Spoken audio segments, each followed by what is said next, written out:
आचार्य रजनीश ओशो का जन्मस्थली में मनाया गया 94वें जन्म दिवस। देश विदेश से आए अनुयायी 11 दिसंबर को कुचवाड़ा और जबलपुर में आचार्य रजनीश के देवताल आश्रम पहुंचे सैकड़ों अनुयायी। ओशो का जन्मदिन आज देश विदेश में मौलश्री वृक्ष की ओर कुचवाड़ा में दर्शन करने आते हैं। आचार्य रजनीश के 94वें जन्म उत्सव की जन्मस्थली ग्राम कुचवाड़ा में सुबह से ही देर शाम तक ओशो का जन्म उत्सव बड़ी धूमधाम और सादगी के साथ मनाया गया।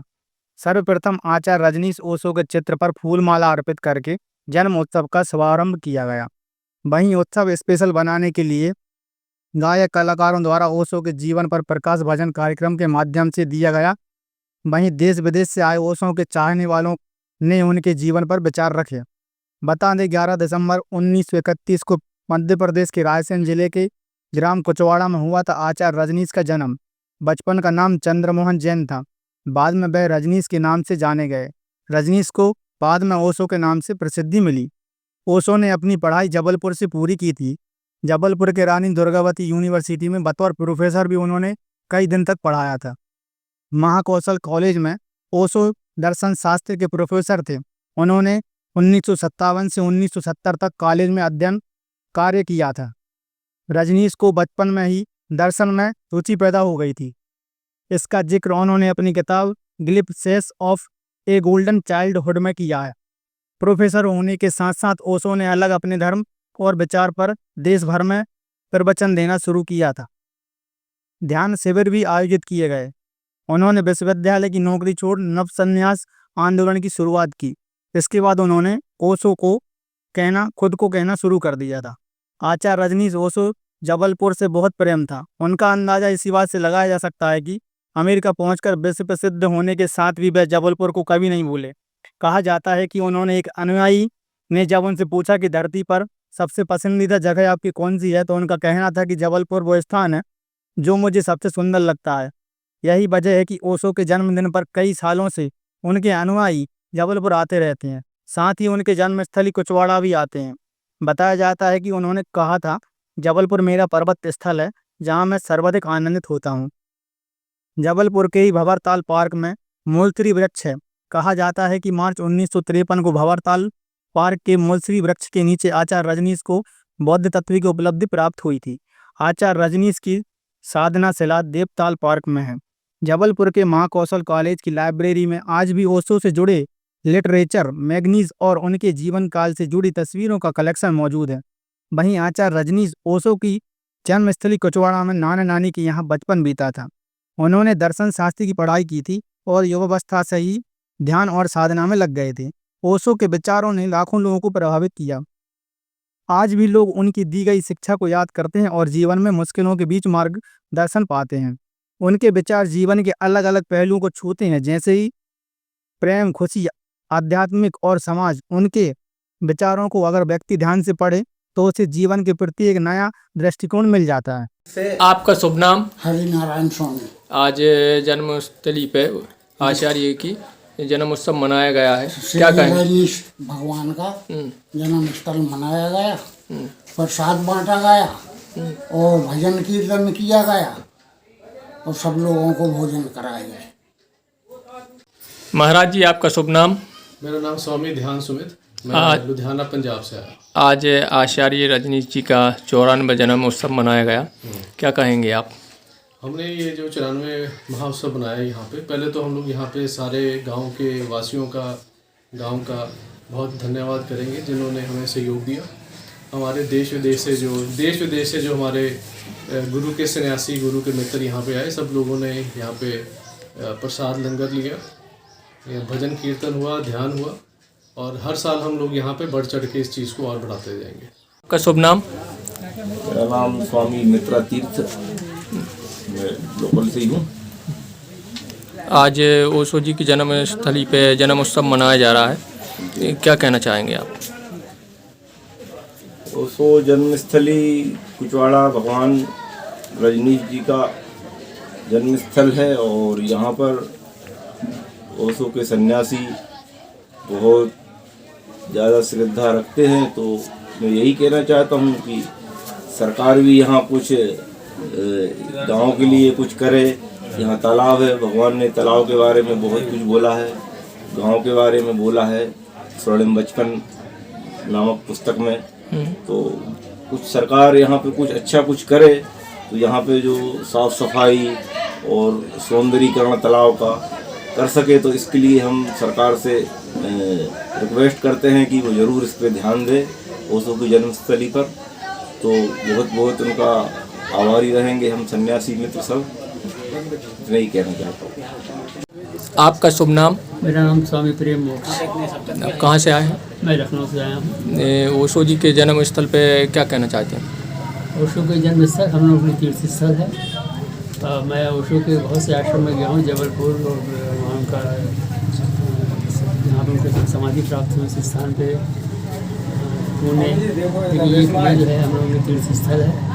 हम लोग मैं खुद भी यहाँ पहली बार आया हूँ। इसके बारे में ओशो ने बहुत कुछ बोला है कि मैं यहाँ सामने इससे सुंदर कहते हैं। उन्होंने अपने लेख में बोला है कि इससे सुंदर गाँव मैंने देखा नहीं, कि जहाँ पे जिस समय उनका जन्म हुआ तो कोई भी पक्का मकान नहीं था, सिर्फ जो थोड़ा सा पक्का था इन्हीं का मकान पक्का था। और यहाँ पर ये सामने जो झील है, लेक है, उसमें वो बहुत स्विमिंग, इसी बचपन से ही स्विमिंग किया करते थे। माँ अपनी नानी के साथ यहाँ रहते थे, नाना और नानी के साथ रहते थे। नानी ने उनको पूरी स्वतंत्रता दी थी। 8 साल तक उन्होंने कोई शिक्षा भी ग्रहण नहीं करी, बिना शिक्षा थी, जिसको वो अपने लिए वरदान मानते हैं। वो मेरे लिए वरदान रहा। इतने दिन तक बच्चों को रसा पूरी रहनी चाहिए। वो जो शिक्षा मुझे मिले बिना स्कूल ही जाए शिक्षा मिली, वो शिक्षा मेरे लिए वरदान रहा। अपनी नानी माँ को अपना पहला गुरु कहते हैं। और बाकी तो यहाँ से फिर वो गाड़रवाड़ा शिफ्ट कर दिया। उनके मम्मी पापा गाड़रवाड़ा वाले थे, जिनको हम लोग माता जी और दादाजी कहते हैं।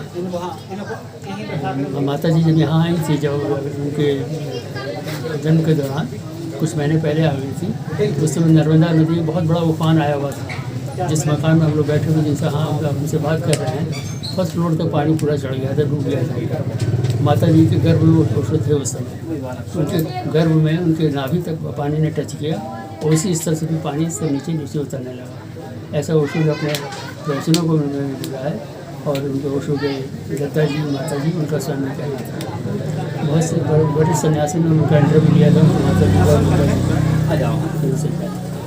ओशो का परिवार में कई लोगों से मेरा संपर्क है। छोटे भाई से संपर्क स्वामी शैलेंद्र जी हैं, उनसे संपर्क। बाकी तो ओशो को बस शत प्रणाम ही कर सकता हूँ। बहुत कुछ और कुछ कहने के लिए नहीं। और सन्यासी जो हमारे स्वामी जी यहाँ चलाते हैं, यहाँ का आश्रम चला रहे हैं अभी, वो स्वामी जी सामने हैं, थोड़ा उनसे आप बात कर सकते हैं। आप ओशो जी के कौन से अनुसरण को विचार करते हैं? सभी इंश्योरेंस। मैं तो ओशो को 100% रूप में है। पूरा मेरा कोई सिलेक्शन में चॉइस कुछ भी नहीं है। पूरी उनका जो देशना है वो जो मेरे रोम में व्याप्त है। महाराज जी, आपका शुभ नाम? स्वामी वीत विचार, रजनीशी स्वामी वीत विचार। हम हस्तिनापुर से हैं और भगवान के काम में पिछले 25 सालों से लगे हुए हैं। आज आचार्य रजनीश जी का 94वां जन्मदिन मनाया गया, क्या कहेंगे आप?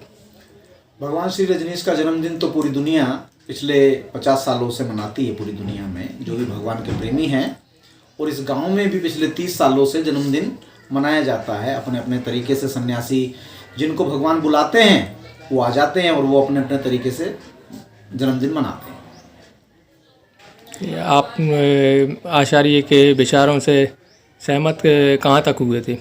हम भगवान श्री रजनीश के विचारों से सहमत कहाँ तक हुए थे या कहाँ तक नहीं हुए, तो इसमें तो भैया सीधी सीधी बात ये है कि भैया असहमति नहीं थी तभी तो ऐसे बने बैठे आपके सामने। और जहाँ तक की बात है कि कितने तक की तो हिसाब ही लगाना मुश्किल है।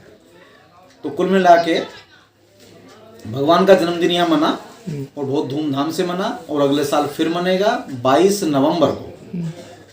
भगवान श्री रजनीश का जन्म मार्गशीर्ष महीने में दूज के दिन, शुक्ल पक्ष की दूज के दिन यहाँ हुआ कुचवाड़ा में 1931 में। और अगले साल ये तारीख के हिसाब से जन्मदिन नहीं मनाया जाएगा, भारतीय परंपरा के अनुसार तिथि के अनुसार मनाया जाएगा। जैसे हमारे भारत में मनाया जाता है होली, दिवाली या बुद्ध का भी जन्म मरण दिन, या सभी जो संत पुरुष महापुरुष हुए हैं पूर्व काल में, इन अंग्रेजों के आने से पहले जो भी महापुरुष हुए हैं, जो भी हमारी व्यवस्था थी, वो सब चांद की गणना पे चलती थी। तो उसी गणना को सही मानते हुए हम व्यापारिक कैलेंडर से निकल के भगवान श्री रजनीश का जन्मदिन बहुत धूमधाम से अगले साल 22 नवंबर को मनाएंगे। उस दिन मार्गशीर्ष महीने की द्वितीया तिथि होगी, शुक्ल पक्ष होगा, और सारा गांव और सारा क्षेत्र आपके चैनल के माध्यम से मैं कहना चाहते हैं कि पूरी दुनिया जो आज सुन रही हो अपनी डायरी में तारीख नोट कर ले कि 22 नवंबर को यहाँ कुछ होगा, और आप सब भी आवें जो भी भगवान के प्रेमी हैं, और जो भगवान को अभी प्रेम नहीं करते हैं वो भी आवें और आनंद लें इस कुचवाड़ा के तीर्थ का। यहाँ आके उनको एक अलग ऊर्जा का अनुभव होगा। और भगवान श्री रजनीश वो हस्ती हैं जिन्होंने दुनिया में मानवता के हृदय में समाये हुए अंधेरे को उजाला किया। तो उसी उजाली दुनिया में जहाँ से उजाला शुरू हुआ, तो हमने कहा भाई एक दिया हम अपने हिस्से का भी वहाँ जला के आए। हमारे हृदय का अंधकार भगवान श्री रजनीश ने दूर किया, तो हम अपने हिस्से का आभार प्रकट करने के लिए एक दिया जलाने चले आए। तो सभी से हम निवेदन करेंगे कि अगली बार धूमधाम से भगवान श्री रजनीश की यहाँ पर पूरी दीपावली मनाई जाएगी, पूरी मतलब दीपावली मनाई जाएगी। तो सभी अपना अपना एक एक दिया लेके आवें और अपने अपने हिस्से का यहाँ दिया जलावें। भगवान श्री रजनीश ने पूरी दुनिया में जो रोशनी फैलाई, इस गांव से जो चिंगारी पैदा हुई, तो इस वजह से सभी रजनीशियों के लिए ये शत शत नमन की जगह है। और हमेशा हम लोग यहाँ आते रहेंगे और भगवान के नाम का दिया यहाँ जलाते रहेंगे। भगवान श्री रजनीश ने इस गांव की इतनी सुंदर व्याख्याएं की हुई हैं, उसके लिए तो पूरी किताब बनी हुई है भगवान श्री रजनीश की। अभी वो मौजूद नहीं है, ये तो पूरा शब्द से है उसको बताते, पर फिर भी भगवान श्री रजनीश ने कहा है कि धरती के जितने सुंदर लोग कुचवाड़ा गांव के हैं, उतने सुंदर लोग भगवान श्री रजनीश ने कहीं नहीं पाए। अब हमको तो भविष्य में पता चलेगा 7 साल बिता के। वो 7 साल यहाँ बिता के गए तो उनको याद रहती थी यहाँ की यादें, वो बचपन की उनकी तमाम यादें, वो उनका नदी में खेलना, वो उनका सरोवर में नहाना। भगवान श्री रजनीश ने जो सरोवर है भगवान श्री रजनीश के घर के बाहर, उसका नामकरण भी अपने व्याख्यानों में किया है। वो इसको कहते हैं बासो सरोवर। तो बासो एक जैन फकीर हुए हैं और वो हाइकू लिखते हैं, और वो जो उनकी एक बहुत प्रसिद्ध हाइकू है, अगर हम ठीक ठीक याद कर पा रहे हैं, मेंढक कूदा छपाक। बस इतनी सी व्याख्या उन्होंने इस सरोवर की है। तो इसी आधार पे हम लोगों ने अपना जो पोस्टर डिजाइन किया है, शायद आपने उसका फोटो लिया होगा, तो उसमें लिखा है हमने कि ये बासो सरोवर है। तो आज इसका भी नामकरण एक तरह से बातों बातों में हुआ है। तो आज ऐसा हुआ है। और इस गांव में जितना ये ओपन प्रोग्राम, यानी कि खुले आसमान के नीचे बिना बाउंड्री वाला, सभी के लिए आमंत्रण वाला, ये पहली बार हुआ है। इससे पहले जो भी यहाँ कार्यक्रम हुए हैं वो सीमाओं में बंद के हुए हैं, किसी कैंपस के अंदर हुए हैं, वहाँ बाकी लोग उसमें नहीं पार्टिसिपेट कर सकते थे, नहीं देख सकते थे क्या हो रहा है। तो ये आज के प्रोग्राम की एक और विशेषता ये है। और हम ये चाहेंगे कि जो भी लोग इसको सुने वो सब लोग अगले 22 नवंबर को भगवान श्री रजनीश का जन्मदिन मनाने, अपना अपना दिया जलाने यहाँ जरूर पधारें। मार्गशीर्ष का महीना होगा, शुक्ल पक्ष होगा, द्वितीया तिथि होगी, रजनीशी दूज के रूप में हम उसको दुनिया में भविष्य में मनाने जा रहे हैं।